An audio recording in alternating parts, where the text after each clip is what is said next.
Good morning friends. स्वागत है आपका हमारे यूट्यूब चैनल जीएस कैप्सूल में। आई होप आप सभी लोग अच्छे होंगे और आपकी तैयारी अच्छी चल रही होगी। फ्रेंड्स, आप सभी को पता है हम अपने इस चैनल के माध्यम से रेगुलरली वन लाइनर्स की फॉर्म में करंट अफेयर्स आपको प्रोवाइड कराते रहते हैं और वीकेंड पर मैं पूरे वीक का फ्री पीडीएफ आपको अपने टेलीग्राम ग्रुप में प्रोवाइड कराता हूं। तो अगर आप हमारे चैनल पर नए हैं या आपने पहली बार हमारा वीडियो देखा है तो प्लीज़ हमारे चैनल को सब्सक्राइब कर लीजिए। यहाँ पर आपको रेगुलर ऐसे ही करंट अफेयर्स डेली मॉर्निंग में हम प्रोवाइड कराते हैं। तो देखते हैं कौन कौन से करंट अफेयर्स चर्चा में है। पहला, भारत के मुख्य न्यायाधीश यानी chief justice of India D Y Chandrachud ने सुप्रीम कोर्ट में प्रवेश देने के लिए सुस्वागतम पोर्टल लॉन्च किया। तो आपसे सीधे पूछेगा कि हाल ही में सुस्वागतम पोर्टल किसके लिए लॉन्च किया गया है, तो सुप्रीम कोर्ट में एंट्री वगैरह देने के लिए। इसमें क्यूआर कोड वगैरह का यूज किया जाएगा, तो थोड़ा सा डिजिटलाइजेशन आप बोल सकते हैं इसको। किसने लॉन्च किया? डीवाई चंद्रचूड़ ने। बात करें डीवाई चंद्रचूड़ जी भारत के कौन से चीफ जस्टिस हैं, तो भारत के ये 50वें चीफ जस्टिस हैं। सुप्रीम कोर्ट से लगातार प्रश्न बनते रहते हैं। सुप्रीम कोर्ट की बात संविधान के कौन से अनुच्छेद में की गई है, तो अनुच्छेद 124 जो है हमारा, वो सुप्रीम कोर्ट की स्थापना से संबंधित है। इसके अलावा अगर बात करें तो इतिहास से भी इसमें प्रश्न बनते हैं, जैसे कि सुप्रीम कोर्ट की स्थापना कौन से एक्ट के द्वारा की गई थी, तो रेगुलेटिंग एक्ट आया था जो 1773 का, उसके तहत कोलकाता के फोर्ट विलियम में सुप्रीम कोर्ट बनाने की बात की गई थी। कितने उसमें जो चीफ जस्टिस था उनका नाम क्या था ये भी पूछता रहता है, तो सर एलिजा इम्फे। ठीक है, 1773 के एक्ट के तहत जो बनाया गया था उसमें एलिजा इम्फे आपके पहले चीफ जस्टिस थे। ठीक है, तो ये इस तरीके के प्रश्न इससे बनते रहते हैं। इसके अलावा एक और बहुत पूछता है कि जो सुप्रीम कोर्ट है वो रिट्स कौन से अनुच्छेद के तहत जारी करता है, तो अनुच्छेद 32 के तहत सुप्रीम कोर्ट रिट्स जारी करता है। और अगर हाई कोर्ट की बात करें तो हाई कोर्ट अनुच्छेद 226 के तहत रिट्स जारी करते हैं। तो यही आपके इंपॉर्टेंट सुप्रीम कोर्ट से संबंधित प्रश्न पूछता रहता है। बात करें सुप्रीम कोर्ट के जो जज होते हैं उसकी रिटायरमेंट की उम्र कितनी होती है, तो सुप्रीम कोर्ट के रिटायरमेंट की जज 65 ईयर है या 65 साल है। हाई कोर्ट के रिटायरमेंट जज के रिटायरमेंट की उम्र 62 ईयर्स है यानी 62 साल है। तो ये सब प्रश्न आपके इसी तरह बनते हैं। बॉलीवुड अभिनेत्री करीना कपूर खान ने प्लग के निवेशक यानी उसमें इन्वेस्टर बनी है और उनको ब्रांड एम्बेसडर के रूप में हस्ताक्षर किए हैं, जो ताजे फल और सब्जियों के कारोबार में लगी हुई है। तो प्लग एक आपकी कंपनी है, ऑर्गेनाइजेशन है जो कि ताजे फल और सब्जियों की मार्केटिंग करती है। तो करीना कपूर खान जी को उन्होंने इसमें इन्वेस्टर और एज अ ब्रांड एम्बेसडर नियुक्त किया है। ब्रांड एम्बेसडर से संबंधित प्रश्न एग्जाम में आते ही रहते हैं। एयर इंडिया की मूल कंपनी टाटा सन्स ने एयरलाइन के लिए एक नया स्वरूप और ब्रांड पहचान पेश किया। तो कल इन्होंने इसका नया ब्रांड और लोगो वगैरह लॉन्च किया है, जो आप देख सकते हैं। इस परिवर्तन में प्रसिद्ध शुभंकर महाराजा, तो एयर इंडिया का आपने देखा होगा एक महाराजा, वो जो आपका एक तरह से स्वागत करता था, वो इसका था। इसके स्थान पर एक नए लोगो और डिजाइन को शामिल किया है। अगला, उपराष्ट्रपति जगदीप धनखड़ ने दिल्ली के प्रगति मैदान में हर घर तिरंगा मोटरसाइकिल रैली को हरी झंडी दिखाई है। तो हर घर तिरंगा अभियान चल रहा है। इसके अलावा एक और मैंने आपको बताया था, हमने कौन सा देखा था, जो अमृत कलश यात्रा चल रही थी जिसके तहत दिल्ली में अमृत वाटिका बनाने की बात की जा रही है। उसमें देश के अलग अलग कोनों से कलश में मिट्टी लाई जाएगी, जो कि दिल्ली में जिससे अमृत वाटिका बनेगी। तो कहीं ना कहीं एक भारत श्रेष्ठ भारत या अखंड भारत की कहीं ना कहीं एक वो मिसाल होगा। आगे देखते हैं। विश्व शेर दिवस मनाने के लिए, तो विश्व शेर दिवस 10 अगस्त को मनाया जाता है। गुजरात के मुख्यमंत्री भूपेंद्र पटेल ने सिंह सूचना नामक एक नया मोबाइल एप्लीकेशन लॉन्च किया है। देखिए, तो गुजरात में ही क्यों? क्योंकि आपको पता है भारत में जो एशियाई शेर है, एशियाटिक लॉयन है, वो सिर्फ हमें गिर फॉरेस्ट, जो गुजरात के गिर वन है, केवल वहीं पर देखने के लिए मिलते हैं। तो काफी एंडेंजर्ड स्पेशीज है। तो गुजरात के मुख्यमंत्री उन्होंने सिंह सूचना नामक एक नया मोबाइल एप्लीकेशन लॉन्च किया। इसके अलावा 2 बुक्स और एक एंथम यानी राष्ट्रीय गान टाइप का आप समझ सकते हैं या फिर एक गाना समझ सकते हैं, वो लॉन्च किया है। इस कार्यक्रम में लॉयन एंथम का अनावरण और गुजरात की प्राकृतिक विरासत का जश्न मनाने वाली 2 पुस्तकों का विमोचन भी किया गया। तो पुस्तकों का नाम भी याद रखना है, जंगल का राजा, गिर के एशियाई शेर, और गुजराती भाषा में आप देखेंगे हूँ गुजरात नो सिंह शीर्षक से ये प्रकाशन राज्य की समृद्ध जैव विविधता को श्रद्धांजलि देते हैं। ठीक है, तो ये इंपॉर्टेंट है, इसको याद रखिएगा। गुजरात देखिए और भी और वजह से भी चर्चा में था, मैंने आपको पहले भी बताया था। अमित शाह जी ने साबरमती रिवर फ्रंट में गुजरात में ही अमृत अक्षर रिवर क्रूज का उद्घाटन किया है।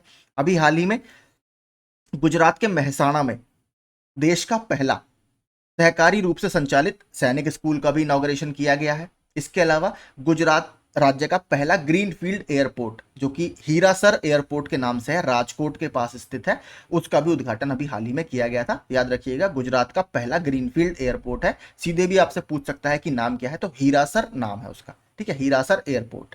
तो ये याद रखिएगा सब, इस वजह से गुजरात चर्चा में था।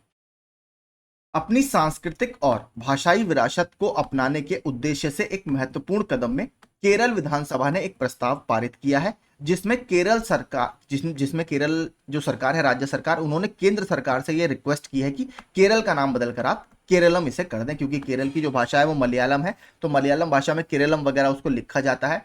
तो केरलम उन्होंने कहा है कि आप हमारे राज्य का नाम चेंज करने की रिक्वेस्ट उन्होंने उससे किया। अब देखते हैं इसमें आगे क्या होता है। उपराज्यपाल श्री मनोज सिन्हा जी ने नई दिल्ली में 9वें भारतीय अंतरराष्ट्रीय एमएसएमई एक्सपो और शिखर सम्मेलन 2023 का उद्घाटन किया। तो इंडिया इंटरनेशनल एमएसएमई एक्सपो 2023 कहां पर हुआ? पहले तो नई दिल्ली में हुआ। कौन सा संस्करण था? इसका 9वां संस्करण था। किसने किया इसका इनॉग्रेशन? उपराज्यपाल मनोज सिन्हा जी ने। ये देखिए थोड़ा सा कल 3 बिल्स बहुत इंपॉर्टेंट पास हुए हैं। देखिए बिल्स तो ऐसे नहीं पूछता, लेकिन हमसे ये पूछ सकता है कि जो जिनको इन्होंने रिप्लेस किया है वो कौन कौन से सन में आए थे। तो देखिए लोकसभा में आज भारतीय न्याय संहिता 2023, भारतीय नागरिक सुरक्षा संहिता 2023 और भारतीय साक्ष्य विधेयक 2023 पेश किए गए। गृह मंत्री अमित शाह ने विधेयक पेश करते हुए कहा कि भारतीय न्याय संहिता जो है ये किसको रिप्लेस करेगा 2023 का? Indian penal code 1860। तो हमें देखिए ये याद रखना है, हो सकता है आपसे मैचिंग में यही पूछ ले, एक तरफ आईपीसी दे दे, दूसरी तरफ उसका साल दे दे। तो देखिए इंडियन पीनल कोड जो है वो 1860 का है। इसके बाद आपराधिक प्रक्रिया संहिता जो आपका क्रिमिनल प्रोसीजर कोड है सीआरपीसी, वो 1898 का है। इसके बाद जो आपका इंडियन एविडेंस एक्ट है या भारतीय साक्ष्य अधिनियम है वो 1872 का है। तो इन तीनों सालों को आप जरूर याद रखिएगा। Indian penal code IPC 1860, CrPC यानी क्रिमिनल प्रोसीजर कोड 1898 और भारतीय साक्ष्य अधिनियम यानी इंडियन एविडेंस एक्ट 1872 का है। इनको ये 3 बिल 2023 में जो आए हैं वो रिप्लेस करेंगे। ये भी काफी इंपॉर्टेंट है। प्रधानमंत्री नरेंद्र मोदी कल मध्य प्रदेश का दौरा करेंगे। श्री नरेंद्र मोदी जी संत शिरोमणि गुरुदेव श्री रविदास जी स्मारक स्थल, तो देखिए आपसे सीधे यही पूछ सकता है कि संत शिरोमणि गुरुदेव जी श्री रविदास जी स्मारक स्थल ये कहां पर है? तो ये मध्य प्रदेश में स्थित है और यहां पर ये इसका भूमि पूजन करेंगे, यानी इसका कल इनॉग्रेशन हो रहा है।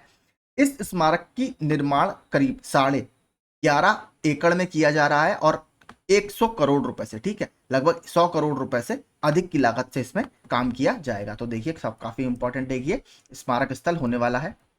अगला, ग्रामीण विकास मंत्री गिरिराज सिंह ने आज नई दिल्ली में संवाद भूमि का संवाद देश का राष्ट्रीय मीडिया अभियान का उद्घाटन किया।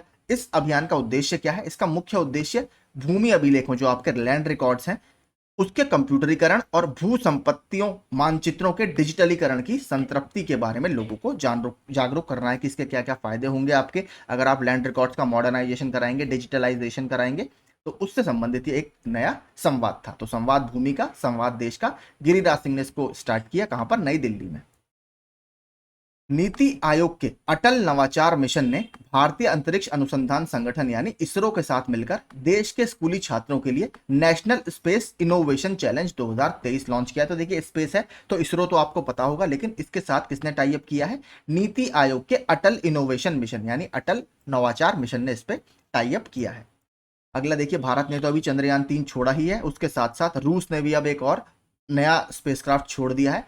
रूस ने करीब 50 वर्षों में अपना पहला चंद्र मिशन लूना 25 अंतरिक्ष में भेजा है। सोयूज 2.1B रॉकेट से प्रक्षेपित किए गए लूना 25 ने रूस के सुदूर पूर्व में वोस्तोचन लॉन्च स्टेशन से उड़ान भरी। यह अभियान 1976 के बाद रूस का पहला मिशन है। देखिए पहले वो यूएसएसआर था, रूस के अगर हम बात करें रशिया जो बना है, ठीक है, उसके रूप में इसका ये पहला मिशन है चंद्रमा पर। और ये भी देखिए चंद्रमा के दक्षिणी पोल जो साउथ पोल है वहां पर उतरेगा और ये 21 तारीख को उतरने की इसकी बात की जा रही है, क्योंकि रूस का जो रॉकेट है वो थोड़ा सा पावरफुल है। भारत का जो चंद्रयान है उसकी बात की जा रही है कि वो 23 अगस्त को उतरेगा।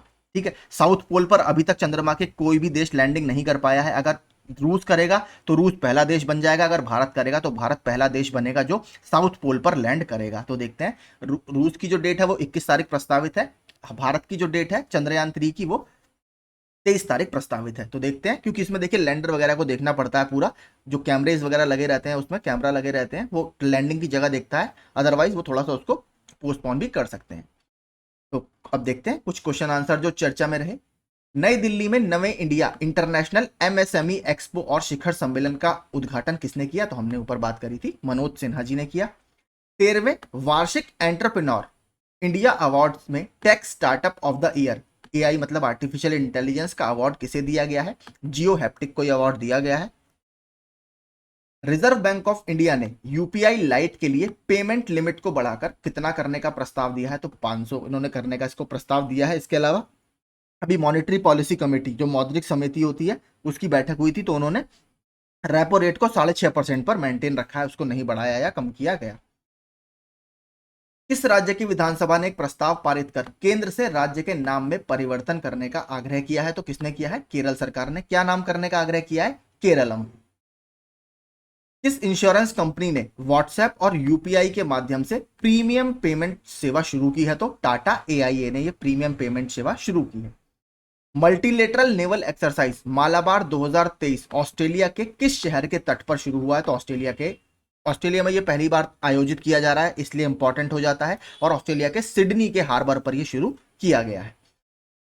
गुजरात सरकार ने शेरों को ट्रैक करने के लिए कौन सा ऐप लॉन्च किया है? तो सिंह सूचना ऐप गुजरात सरकार ने लॉन्च किया है। इसके अलावा एक लॉयन एंथम भी लॉन्च किया गया था, और इसके अलावा 2 बुक्स भी लॉन्च की गई हैं, वो भी मैंने आपको ऊपर दिखा दी।